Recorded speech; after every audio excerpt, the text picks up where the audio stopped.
Anjan Kasi Sampat. Anji is a software engineer by profession that requires application of technical mind. While he has been brilliant at it over the past 15 years, he's equally adept at strategies of conquering the wavering mind using very ancient techniques he learned at school as a young academic topper. Please welcome Anjan Kasi Sampat.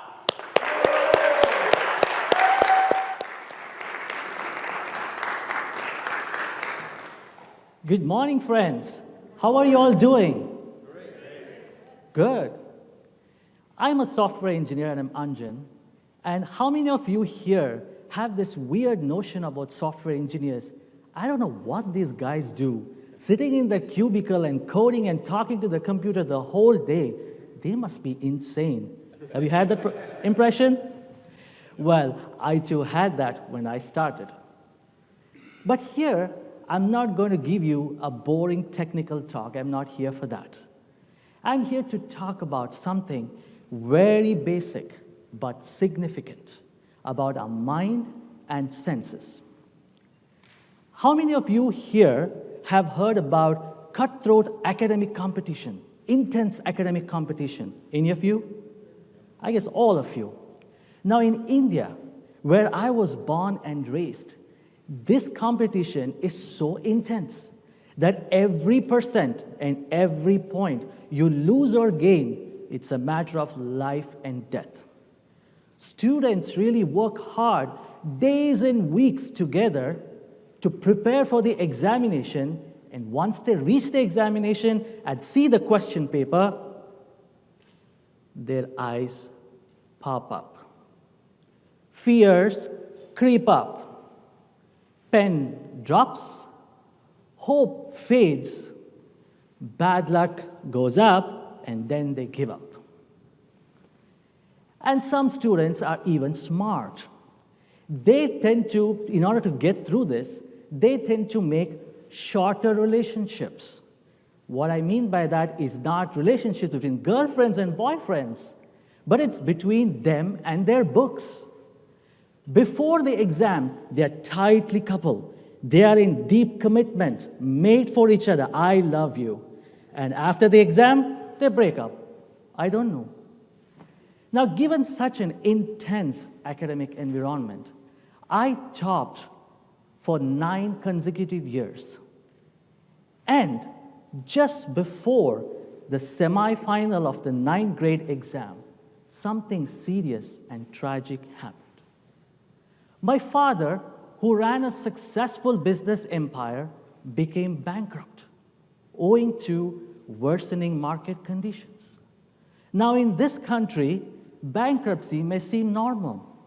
But in India, 25 years ago, bankruptcy was a taboo. It was a cardinal sin. You couldn't do that. And my dad, after having declared that, things changed for us. Like a tsunami that wipes away a planned city, this event changed our lives drastically. The home in which I stayed was no longer mine. The car in which I traveled, making 1 million+ memories, was no longer mine. Just imagine a situation like this.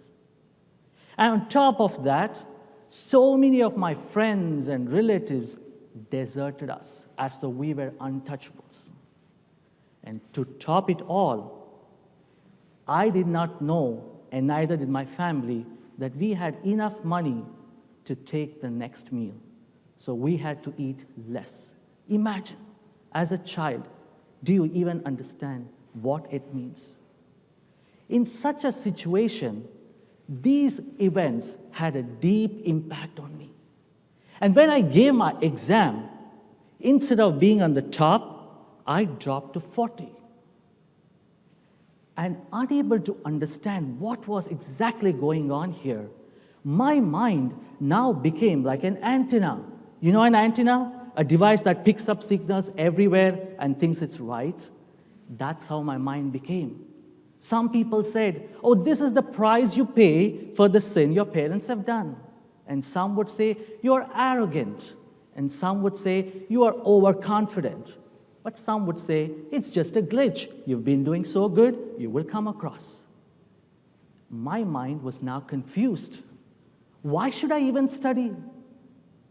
Why not work, earn some money, and help my family? Now, my mind was at perfect crossroads. I was stuck. I did not know what to do. Any of you come across such a crossroad situation in life? I'm sure we all have. Looking at my unease, my favorite teacher looked at me and said, I will teach you strategies to conquer your mind, because once you know your mind, you will know where to go. And so I'm here to discuss one such strategy that I applied, saw its result, and I'm here to share with you all. Are you all interested? Yes. Wonderful. So the name of this strategy is called retreat from the senses. How many of you here have seen a tortoise? I guess all of you, right? Have you seen a tortoise when it pushes its limbs inside, like it pushes its legs and inside? Do you know or have you wondered why it does that or when it does that? It does it when it senses it's under attack.